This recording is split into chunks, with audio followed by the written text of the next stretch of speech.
Good evening. Thank you for being here with us this evening. I'm Bob Thomas.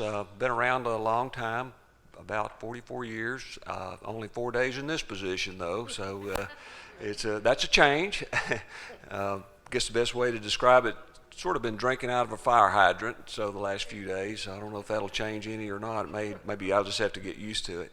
But I wanted to thank Salee. Salee's back at the back there for allowing us to be here this evening. And I know some of our principals are here with us too. Thank you for coming. And also like to make a couple of introductions. Commissioner Dave Wright, Chairman of Knox County Commission, and Mrs. Terry Hill, our board member, is here. And I don't think there are any other board members or commissioners here. If someone comes in, I'll certainly introduce you to them. And what we've done is listened. We've listened. We didn't draw any lines, and I've not been involved in the whole process until sort of here at the latter stages. But our first task was to listen to you and what you said, and then try to go back and take that information and then put some lines and boundaries in for the school zone for Hardin Valley Middle School.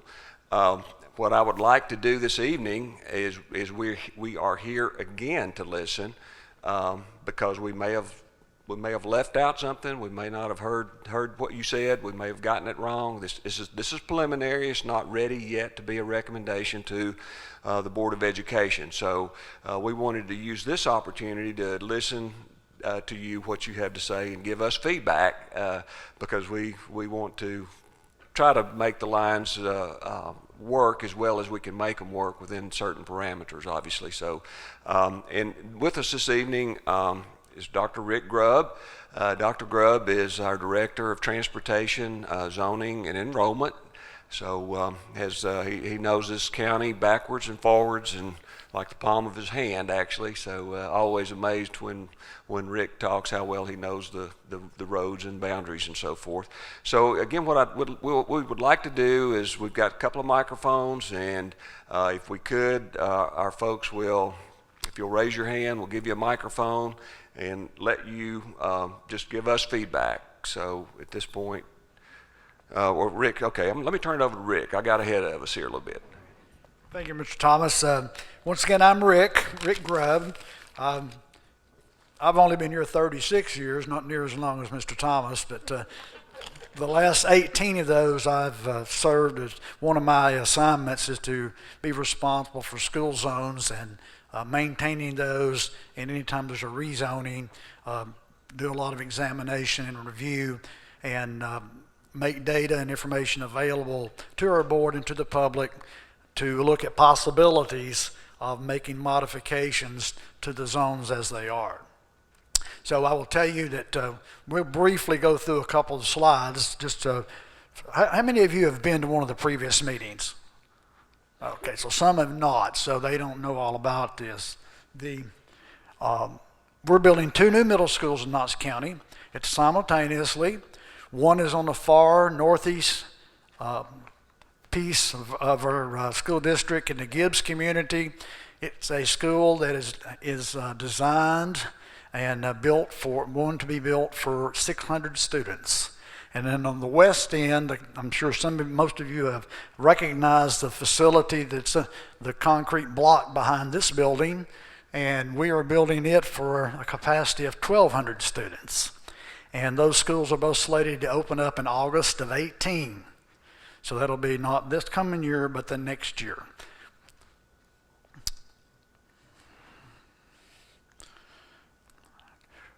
Some of the things that we've heard in our listening sessions is when we can, we would like children to move in large groups. We don't want a small number. We don't want 25 children moving from an elementary school to a middle school and then with 1,000 students. And we don't want a small group of middle schoolers moving to a high school where their peer group is very small. We feel like that it's better educationally. It gives a lot more comfort to the students and their families when they know as many people as they can as they enter into the new building. We attempt to make zones as close to people's homes as possible. in relationship to the school location. It is not possible geographically to do that system-wide because our buildings are not situated geographically in correlation with the number of students that are enrolled. So it's not a math problem. We can't make that happen because some of our buildings are very small, some of our buildings are very large. We heard loud and clear there will be a recommendation for some sort of grandfathering, which is in essence what we've heard the most is if I have a child that'll be entering the 8th grade and they want to stay at the school they've been in, then we will find some way to make that work with the transfer office. The superintendent has the discretion to develop procedures and to allow for grandfathering anytime we have a new school zone. That would also include their siblings. So if you had a rising 8th grader and a rising 6th grader, a rising 7th grader, the siblings could remain in the school with their 8th grade sibling.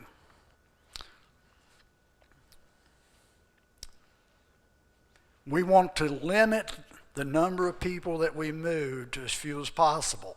We don't want a wholesale round-robin zoning situation where many people are displaced. We want to impact as few families as we can and get accomplished what we need to have accomplished.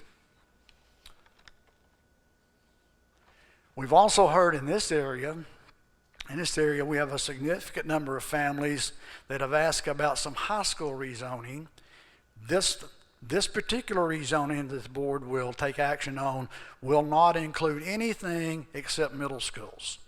There may be some discussion next year. We discuss each year in the October-November time frame when we do our annual enrollment projections where we look out 5 to 7 years what our forecast for student populations are in each of our buildings, and then we would take those recommendations to the superintendent and say it looks like in 5 years we're going to have more people than we have seats. And do we need to make some changes, or do we need to go to the facilities department and look at the capital improvement plan and make some kind of an addition to existing facilities? We try to stay 5 years ahead. When you get past that, you're predicting and projecting people that haven't been born yet. So it gets a little bit. It's not as much scientific. You can't do a scientific approach to people when you're predicting how many people are going to be born in a specific school zone. We have what we call functional capacity. There's all kinds of capacity. The fire marshal will tell us how many people can fit in this room.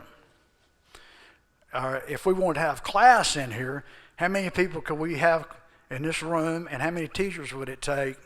And that would be what we call functional capacity. How many teaching stations do you have in a building where a teacher and a group of children can have teaching and learning to occur? That's what we refer to as functional capacity. We look at parent responsibility zones. We have in the last 18 years, we have avoided rezoning any families to another school if they're in a parent responsibility zone for the school they're currently in. And for the K-5 students, that's 1 mile, and for the 6-12 students, that's 1.5 miles. We'd also look at the transportation program. It's a big expense for Knox County schools, and we try to design our zones where we can have an efficient transportation program and serve the needs of the children at the same time. We don't want to create disparities. We have to, we make every effort, regardless of the school zone that you're in, that you have the same type of service and the same quality of service. And of course the location of the new facilities, and we have a lot of natural boundaries and man-made boundaries in this county. Our rivers, we have ridges, we have railroads, we have interstates that all make it difficult. If you have just a few children on the other side of Mississippi Parkway in the far southern end of the county, it can be a real problem, a real challenge to provide an adequate transportation program.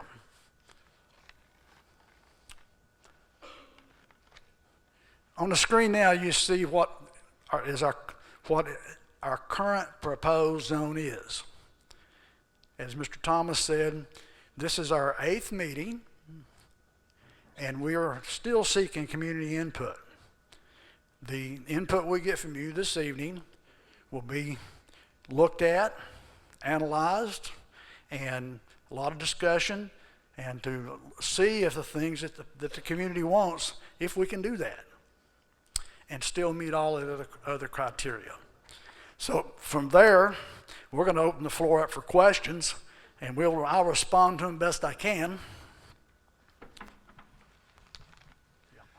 Go ahead, let's do the mics, but while we're doing that, I want to recognize Mrs. Patty Bounds, Chairwoman of the Board of Education that just joined us, so thank you for being here, Patty. Our student rep is back there. Oh, and our student rep, okay. Where? Oh, they are, okay. Thank you so much for being here as well. So one other late introduction, he's not here yet, but Buzz Thomas, the interim superintendent, he had a meeting prior to this meeting, so he's going to try to get here, so he may join us here a little bit later.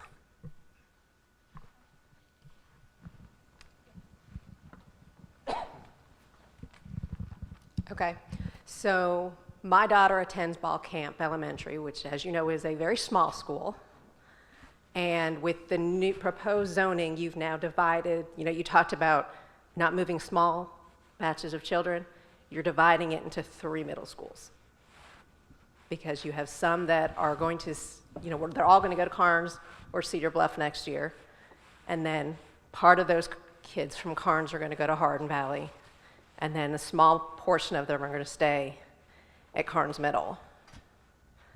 And so the concern for my daughter is she's then going to go to Hardin Valley Academy, where all the other children have all been together for their whole middle school, career, that 3 years, except for this small sliver of few kids that are at Cedar, that are at the Carnes Middle School, because the rest of the kids at Carnes Middle are going to Carnes High School.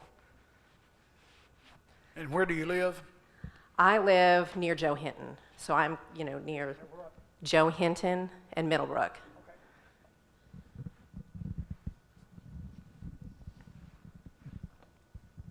I want to touch on that a little bit. When she's talking about dividing the students, my child and her child, we're from Brookmill Estates, we have 17 children from Ball Camp being shipped to Cedar Bluff. My child knows one of those children sitting right here, and that's it. And she's having issues with the thought of all of her friends are going to be divided between Carnes and Hardin Valley. And personally, as a parent, I'm not okay with that. They form bonds. They've been together for 5+ years already. They form bonds. I form bonds in school. And this is a pivotal time for them. They're hitting puberty. They're growing, mentally, physically. And sometimes to have your friends as peer support affects them. They play sports together. They do outside curriculars together. Everything we do is based Hardin Valley, Carnes area. And now we're being shipped from Ball Camp over to Cedar Bluff. And, those 17 students, whereas yes, they go to Ball Camp together, that doesn't mean that they're in the same things together. And I know that 3 of the students will be moving this summer. So what are we doing, to help with this? Because my child, just like hers, is going to be separated. And then they're expected to come all the way back over here to Hardin Valley. I'm in a neighborhood that was originally zoned Carnes. We bought into the neighborhood, not moved into it recently, bought into it as Carnes. I went to school there as Carnes Middle, Carnes High.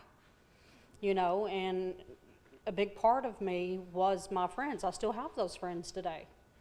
and my child has issues with being shy and introverted and speaking, and I don't think this transition is going to do good for her. I'm at the point right now where we have opted and tried to transfer to Carnes until hopefully we can be zoned Hardin Valley.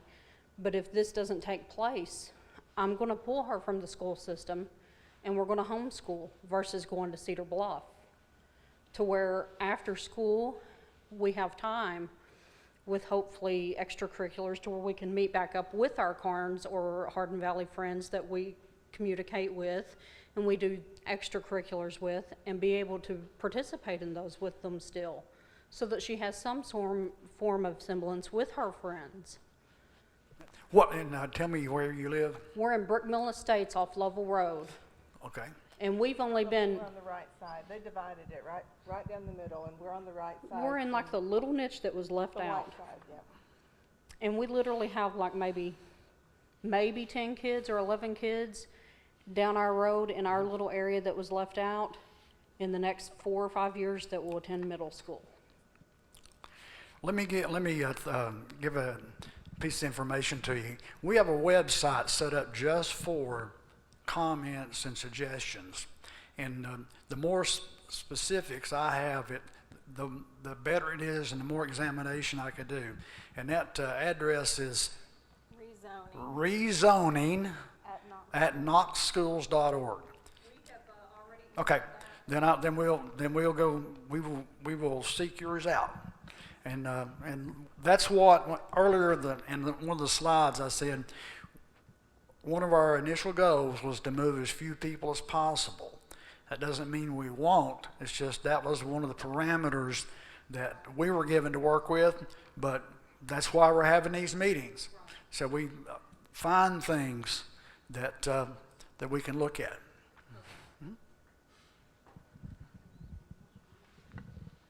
I'm speaking on, oh gosh, I don't like the mic, on behalf of the Middlebrook Ridge neighborhood as well as Joshua's Place. If you go down Ball Camp, right past Trails End, you'll find us on the left. If you look at the map, there's a horseshoe around us, and we're just concerned as to why everyone else before Andy's and the railroad track was included, and we were excluded. Okay, it's not. It's more you're living in here. That horseshoe. No, no. Over here. That one. Yeah. Okay, here's what happened. This piece of property doesn't have access except from this direction. Right, but why was Daybreak, I know Trails End petitioned to be included. Why was Daybreak included? Okay. What we have to do, zone lines are not by the streets anymore. They're by the back of properties. Years ago, when they first did zones electronically, many of them were just through pasture fields. And as the county became more developed, we moved all of our school zones to the rear of properties when we make any changes. So what happens is, if you have a piece of property that only has access from one way, we have to include that where there's transportation access. And that's what occurred here. Now, I'm gonna tell you something that nobody has brought up in a community meeting thus far. And today, in the last few days, I've been driving around trying to get markers and things in my mind. And what I've checked on today is Shod Road's going to be extended all the way to Ball Camp School. And so we're going to have we have requested drawings and maps of the proposed connector from our Amherst School property over to the main intersection at Ball Camp, and we're going to have to take a hard look of how that big road coming through there is going to impact the zone. So it may or may not create modifications, but I can assure you, beginning tomorrow morning, we're going to be all about trying to determine how Shod Road impacts all of those parcels from the Amherst School to Ball Camp School. Well, I know if you look at the preliminary Shod Road drawings, it actually goes partially through Trails End, which I don't see how they're going to make that happen. But if you look at ours, we're just concerned that we were left out, like why you didn't make Andy's the hard line. There's not that many houses right there. You included Trails End, you included Shad Road. We feel like we've been intentionally, not Shad Road, Daybreak. We've been intentionally left out, and some of that may be to who, I know it, you'll say it doesn't, but who owns the properties up there. And it's very odd at how the map was drawn, and we're just questioning why we were not included and make that hard line. Okay. It's not about if you were included or not. It's about we have people all through this area. Here's what I do know. There's 1,475 students that are in the Hardin Valley High School zone, Hardin Valley Academy zone, middle school students. They won't fit in a 1,200-seat school. Right, but you've got Cedar Bluff Middle. That's part of that.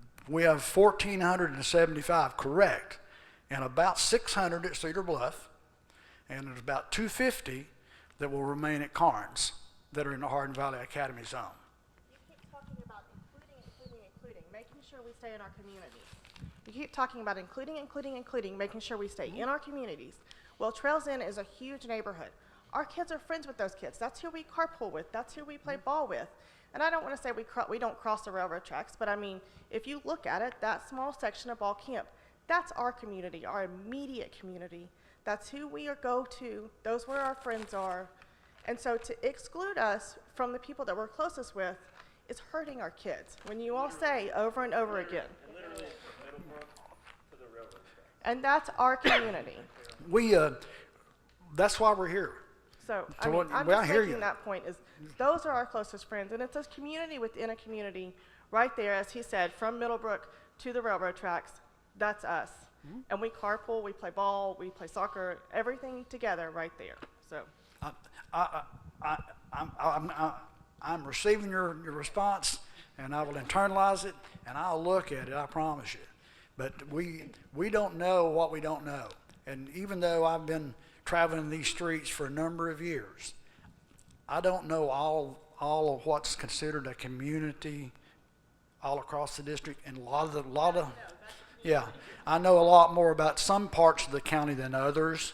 I'm not as familiar with the area where you live, and I'm glad you brought that to our attention, and we will look at it in the next few days. It'll probably be, I think we're slated to bring something to the board in May, so it'll be over the next, the zoning people won't be doing anything but this for the next several days. I want to touch on what a lot of people have already said. We also are in that Middlebrook Ridge neighborhood, which is just down past Ball Camp. And there's a couple different things. One is Ball Camp it is a very small school, and dividing it three ways. I mean, I work there, so I know those kids, and we are kind of, I mean, all schools probably say that, but because we have less than 600 kids K through 5, they're very close. Everybody knows everybody, and dividing up that school that much, I do see as a problem. The other part is Ball Camp is its own thing. There is no Ball Camp Middle. There is no Ball Camp High School. And when we moved here, and I know there are quite a few people that are transplants in our neighborhood, we moved here mostly for Hardin Valley Academy. That was a big draw for us, and we are zoned for them. There was no choice for a middle school at that time. But in keeping at least with consistency, why would not all those kids, at least if you're going to start at Ball Camp, you would go to Hardin Valley Middle and then Hardin Valley Academy, instead of still staying Ball Camp, Carnes, Hardin Valley. I mean, that never made sense to us to begin with, but it's because there was no other closer middle school. So, you know, we agree. It doesn't make sense in our two tiny neighborhoods that we are not a part of that group that would be going towards Hardin Valley, especially with, and I know you said natural barriers, things, you can't always go by that, but the railroad tracks and Andes are right there, and I can't imagine and I understand the numbers, and I understand capacity, and I understand all that, but to leave out those two little neighborhoods that are a big part of that community and that know all those kids, and trying to separate them that way, it's going to be very, very difficult on these kids. And the other piece, and I know that we aren't talking high schools at this point, but we all know that rezoning could happen at any time. And because we did move here and moved where we were because we were very interested in Hardin Valley Academy, if that little group is going to go to Carnes, when the day comes before our kids maybe ever get to Hardin Valley Academy and we're told, well, we're rezoning again and you guys are just going to stay at Carnes because you're already there, that's not going to be okay with a lot of people. Plus our older sister already. Right. I mean, so, I know those aren't just my concerns because I've talked to quite a few parents, so. There's actually a development right below you that's in the same predicament. I just haven't heard anybody say the name of that. There's one, what development are you in? We're in Middlebrook Ridge, And and then there's Joshua one- Place is right beside us. Joshua's Place is Yes, right below it. Yes, I was out there today. Ginger and I talked to every resident in Joshua's Place, and most of them are retired people, and as much as we tried to get them involved, they did not quite understand the need for them to come to a meeting or to email anybody, because they are retired and they have no kids. But we knocked on every door in both of the neighborhoods, so. That's how our neighborhood is. It's just a small group of people that actually have children in school. The rest are older or the kids are in college. And, you know, to span 5 or so years out from now, like I said, it would only be like 11 or 12 kids even going to middle school, if that. Like, literally, I counted on my hand, I think 6 in the next 3 years when we were going through the neighborhood. I understand it's a valid point, and I can assure you we'll look at it. Hi, I'm Heather Stiles, and I'm representing Atlee Fields neighborhood. And first of all, I'd just like to thank you for giving us an opportunity to have our voices heard here tonight. And just for reference, our neighborhood is just east of Trails End. The only thing separating us is Food City. And we would like the opportunity to be rezoned to the middle school. We currently go to Cedar Bluff, and our neighborhood is a little bit unique because we went to ball camp, and we were rezoned 3 years ago to Cedar Bluff for continuity, is what we were told. And that is understandable, but now many of us have children that are going to be in middle school and high school at the same time. So we would like the opportunity for our kids to go to the same middle school and high school because of arrival and dismissal times.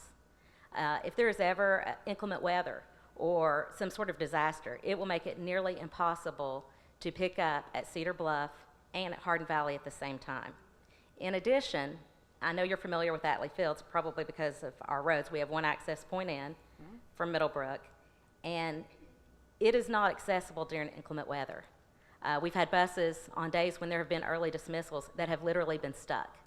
So it's up to the parents pretty much to safely get your kids. So for us, a major concern is the safety. If there is inclement weather, how are we to get our kids at Cedar Bluff Middle, and if we have kids in high school, which many of us do? So it's a big concern for us, is the safety. I understand. I'm very familiar with Atlee Fields, and we will, once again, we'll look at all of it. Everything you bring up, we'll look at it. What are the opportunities if we gather petitions? Does it give us a stronger case? It's a petition is fine. I certainly don't want to sway with someone to do one thing or another. It really comes down to how can we make it work long term, and how can we make sure that we can't make sure of anything. What we have to avoid is 10 years down the road having more people than the building will house. And we would not be good stewards of the taxpayers' money if we put the county in a position where we were looking at an addition, or the worst case scenario for families would be to move them back toward the center of the city. And so we've lived through some of those, and they're very difficult for families. Well, I think one of the things that, our neighborhood feels is that we were at ball camp, and had we not been rezoned 3 years ago, we probably would have been looked at for the Hardin Valley rezoning. We do in any kind of rezoning, look at the boundaries that are already in place, because people, once they know where the boundary is, so we would use elementary boundaries and high school boundaries as part of our analysis and our methodology to determine where the lines should be, or recommend where the lines should be. So that, whether that's true or not true, but I can tell you it is true that we do use boundaries that are already in existence. Well, just one more thing, I'm sorry. Can you clarify when you were speaking of having access points to the neighborhood? We're a neighborhood that only has one access point to it. So how does that affect our rezoning? Well, that means that Atlee Fields only has entrance and exit from Middlebrook Pike.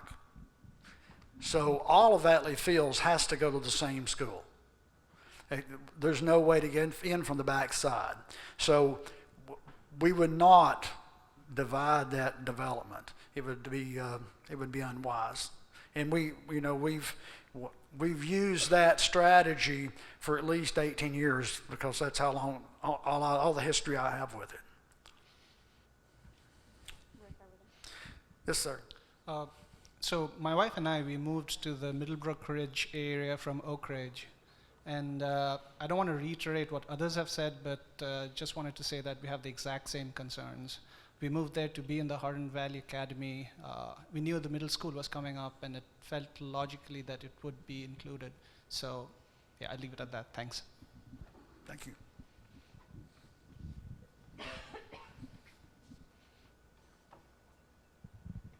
I know you were discussing where there's only one access point to feed into a neighborhood. That's how our neighborhood is. And I know you were talking about how when they're like that, they typically all go to the same school. Mm-hmm. We're a singular access point, and I know for a fact because I've lived there for 30-something years, our kids do not go to the same school. We go Ball Camp, we go to Cedar Bluff, we go to Hardin Valley. We have kids going everywhere. And I know that transportation-wise, we are on the route for everything. And I know this because the bus stop is my house. I pick up all the trash from the kids. I do all of that. We know that they leave from my house. They're destroying our neighborhood sign, pulling it apart. They ruin my bushes. I know. And talking about the access point, why are we not in that then? We used to be. But it feels like our little area you've just kind of pulled apart. And we are the negative to everything you're saying you're not doing. I would agree with that. And that's why I say we will take a look at it. All of Cedar Bluff Middle comes to the Hardin Valley Academy. There are a few exceptions down around Sam's, Right. where we grandfathered some families Over to Bearden. over to Bearden. If they're within the PRZ to Bearden, then they can attend Bearden. And that was made as the board made that decision when the high school zoning was approved. Right. I don't think 10 years from now, though, is going to affect us if we zone it now. We can rezone later. Obviously, we can rezone because we've been rezoned once already. And I know they had said, well, we try to keep everybody where they're supposed to be. Well, we were in Carnes for years. I mean, years. And then suddenly we're swapped over from Carnes to Cedar Bluff, but then come back over here to Hardin Valley Academy. And, you know, we weren't okay with that.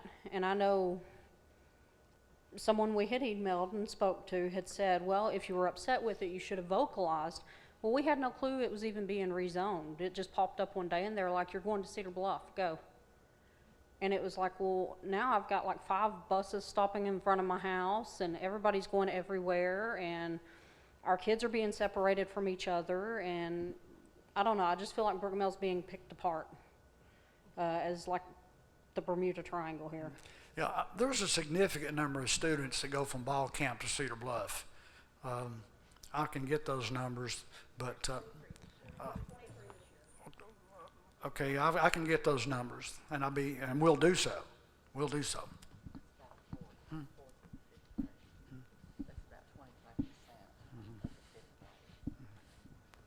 Yes, sir. Yeah, so we're zoned for the new school right now. We live in Trails End, and you know, obviously we're happy about that.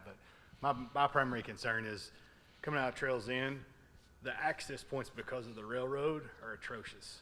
If there ever happens to be a train that goes through there in the morning, it backs up all the way into the Ball Camp school. And so the only way in there is over that one lane road both ways with the train, or to go around the other way and go under the one lane bridge, or go down through the industrial park and come into the one lane bridge. So in any way, shape, or form going in or out, it's a traffic nightmare. I mean, I know all schools deal with traffic nightmares, but when you have one way in, one way out, multiple areas, and the train will block 2 roads, you know what I mean? You got to leave like 30 minutes early to get anywhere, and it takes me literally 30 minutes in the morning and 30 minutes. I spend an hour, you know, to get over there. Yeah, to get like 2 minutes where it should be, you know. And obviously, there's nothing we can do about that. But it just seems to me that that railroad track should be the natural cutoff point to prevent, you know, that backup. Because then if there's buses in there, then they have to stop the track, which is, you know, law. You know, but it can get backed up in all those directions, and then all of that. So, I mean, I don't know. Just for me, logically, it seems like the train track seems like a good logical breaking point to keep people from crossing over and track that, you know, the railroad track on a continual basis. So, but I mean, we're zoned for Trails End, and I'm happy, obviously, to death. But I can definitely understand the concern with that railroad and all that. It's a real mess in the morning.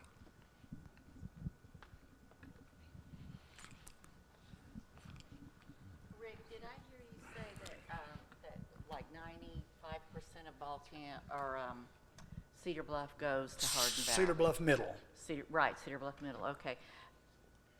If this stays, which I'm hoping there is also some changes, but if this stays, this preliminary plan, how many students that will be at Carnes Middle will go to Hardin Valley Academy? What would that percentage of students How many be, do you students? know? How many students from Carnes will come to Hardin Valley? I'm gonna estimate 225 to 250. So that's about a third of the school. Yes. Not quite a third. You're talking about a third of the Carnes. Of Carnes Middle School then. So Carnes Middle School at this point will be divided, really not, probably more like 25%, 30% between Hardin Valley Academy and Carnes High School. Is that correct? With Yes. the way it is right now? Yes, ma'am. Okay, thank you.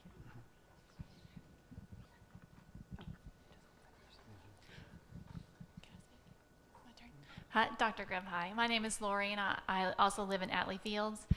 And I think one of the things that we've all been saying here that we can all agree with is that continuity is important to all of us, and that we can agree that we all want our children to experience, you know, the same friends, not necessarily all the friends, but to grow up in a community that they feel like they can call their own.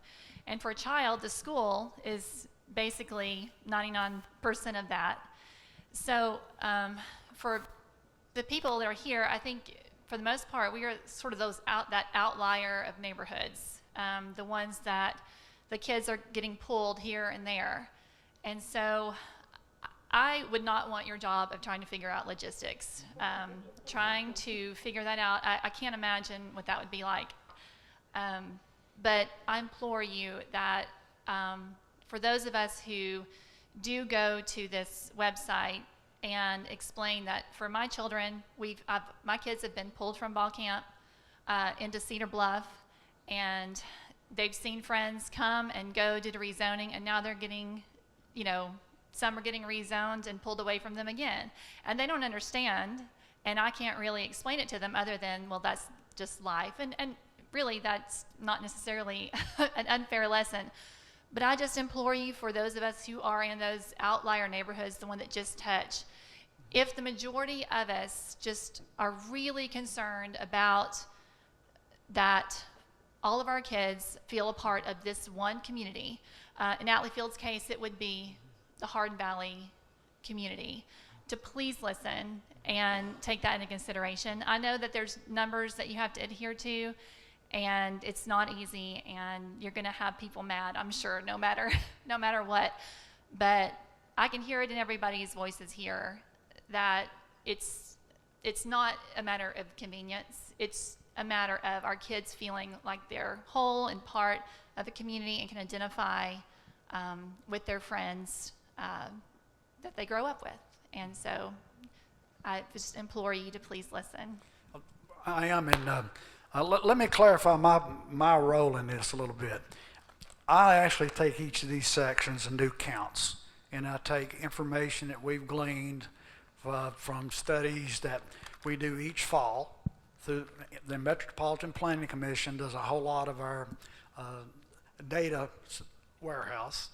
And so what my role is to take those sections that you all are talking about, and then I'm only one member of the team. And ultimately, when it comes down to it, the board approves the zone. The superintendent's going to recommend a zone, but he's here, your board member's here, and we all hear you. And it's we will do what we can, and things that's been pointed out, we'll look at that. I think the Shod Road thing is a big deal. We cannot have children going across the upgraded Shod Road from one side of that to the other side for transportation. It's just not, we just don't do it. More than 3 lanes of traffic is something that we avoid. And we know from the other end of Shod Road that it changed the traffic patterns significantly. When you have that improved piece of street through an area, it just expedites your way to work in the morning and to the grocery store and everything else. It changes the whole boundary of communities. And what I hear from you is what I hear from families all across the district. And that is, you want your children to go to school in what you believe is your community. And that's something I would want for my child, and you're to be commended. That, there's a lot of children involved in this rezoning, and we have so few people that, it's what I could predict, because I've been around for 36 years, is those people that are passionate about the rezoning and where their children attend school are also passionate about supporting schools. They're passionate about how well their boys and girls achieve. And so, I appreciate the turnout, but we'd like to have a lot more. But I think most of the areas have probably been touched. That there may be others that I'm not aware of yet. But we've got to take a look at not only the Shod Road piece, and Commissioner Wright's here, and there's no definite completion date. There's no definite funding mechanism. Right now, it's just in a planning phase, and it may be 5 years, and it may be 25 years. So, we'd like to get a little more information from Mr. Van de Vade over in engineering to see what he has that he can help us with in our decision making. Hi. Obviously, I'm not a parent of a student. I'm a grandparent. Thank goodness. And I'm a voice of experience.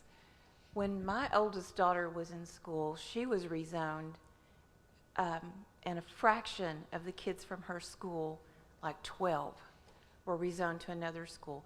So she was ripped from her support group. And I know what these parents are talking about. So I don't want to see that happen to my grandson. There's an area, unfortunately, there's an area in around Cedar Bluff, between Cedar Bluff Road, down Candlestick, Horsestall, that area that has been rezoned probably 4 times. 4's right, I guess, correctly, 4 times in the last 15 years. And, I live in one of those areas. And it's it's hard, and it takes a long time to get things working, and we don't want to be part of families being disruptive if we can avoid it. I understand that. I also have a granddaughter that was rezoned twice, and she's in the 4th grade this year. Her parents finally moved to an area that's set. They said, we can't disrupt our children anymore, and they lived in this area too. Mm-hmm. So I'm fighting here for my grandson not to have that happen to him. And he's in that little bitty Middlebrook Ridge subdivision that, for some reason, looks like it was just overlooked. When I first saw the map in the paper, I said, what in the world? But anyway, I'm just a grandparent here for that. Thank you. Hi, up here in the back. I'm coming from Bluebell Lane in beautiful downtown Carnes. You guys should swing by sometime. It's pretty nice over there. I got a couple questions for you. I guess the first thing is, we're talking about, I think that there was a slide up there that you had a minute ago. It talked about what the projected enrollment for each middle school was on opening day. I guess, there you go, she found it. So we're looking at 850 for Hardin Valley. What's going to be the total cap? How many can that building? 1,200 is what it's built for. What? How long does it take to hit 1,200 based on the current growth? I can tell you a fact. I can't give you specific numbers, but I know that we've not built a new school since I've been involved in rezoning that didn't fill up. It hardly takes 5 years. I agree. New buildings draw people. And so our projections for 5 years down the road for the Hardin Valley Middle School, what we get from MPC or we could get from any demographic statistician out there is not going to correctly predict, because I can tell you the growth will be much greater than what the statistics are going to tell us. So I don't. I mean, we're in a building here that we built a goal to have 1,800 people in, and now it has a significant number of transfers or people that reside outside the zone that attend here. We have a very liberal transfer policy. Our success rate is somewhere in the mid-70s system-wide that people request a transfer to another building are granted.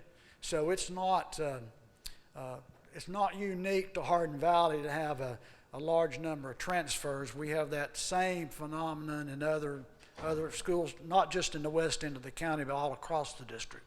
Gotcha. What I did is a little bit of quick math here. We're looking at, this is just opening day numbers with, say, 850 at Hardin Valley Middle, 250 from Carnes Middle, and then another, you got the 600 from Cedar Bluff. I guess you can just easily divide that by 3 and figure out roughly how many 8th graders you've got.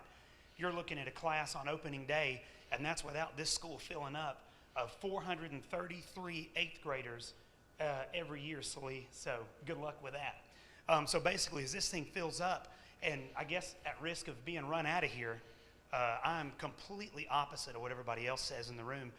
The Hardin Valley Middle School zone is too darn big right now. I mean, you're going to have to rip the Band-Aid off again in just a couple years, and everybody's clawing to get into this place. It's going to be just like this school, where you're going to be over capacity fast. There's a high school down the street that's got 1,200 students in a building that was made for almost 2,000. It sits empty. You're going to have the same thing with Carnes Middle School, again with this, because you're going to have this school down here is going to be busting at the seams because it was overzoned to start with. You and I both know, because you just pulled it out. You said this place is going to grow. It's like this building. You build it and they come, and boy, did they ever. There's not hardly a goat farm left in Hardin Valley. I know that when I was a kid, that's all we had out here was goats and pine trees, and now we grow houses in Hardin Valley now, I guess. Mm-hmm. So it's kind of crazy to see how that works, and that's just kind of my 2 cents. I feel like what your preliminary zone is, it's just too big. Yeah. Where are these kids going to come from? Where are we going to put the kids that their neighborhood is being developed as we speak? That's all I have. I'll let you finish. I said earlier, that we have 1,200 seats. And, my role is to say, I think, based on what I have to work with, that we're looking at X in 5 years. And some of that's art, some of it's science. Some of it takes input from a lot of people. When I say a lot of people, we use people at the Geographic Information Service, we use people at MPC, we use people at County Engineering. They're looking, the same thing we have with schools, they have with infrastructure. We have roads and utilities, and so they're way out in front of some of this as well. And their information that they've collected certainly helps us. And we're receptive to anything we can get that helps us with that. But we have to make the best decision we can, and impact as few families in a negative way as we can. But we probably will not be able to do everything that everybody's asked, not just here, but we're moving a a lot of children over in East Knoxville and the South Thole Middle area. We're moving a lot of children from Carter. We're moving a lot of children out in the Gibbs area. So it's not, we're looking at the whole system and these kind of dynamics are occurring. We know when we built Carter Middle, population booms. We know that when we build North Shore Middle, population booms in the schools. Folks decide maybe they're using, we have about 12,000 students in Knox County that attend private schools or are homeschooled. And when you build a new building, some of those families decide that they'll come back. And we know, I know where they live, and I know what zone they'd be zoned to if they did come back. And so we also take a look at that impact as well.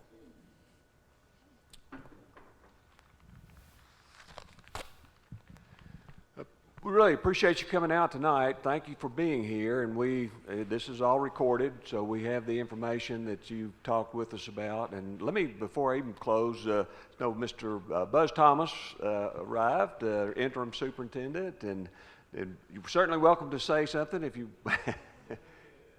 Okay. Anyway, we really appreciate you being out here tonight. We're going to hang around here for a few minutes too. If you want to come and say something to us or point out something, we'll be glad to meet with you and talk with you. And then also your emails is very important. If you don't wish to speak with us after the meeting, that you get that information into us, because we will be looking at it and considering what you told us tonight. So if there are no other questions that anyone has, we'll be here. Thank you for coming, and we just appreciate you speaking up and letting us know what your concerns are. Thank you.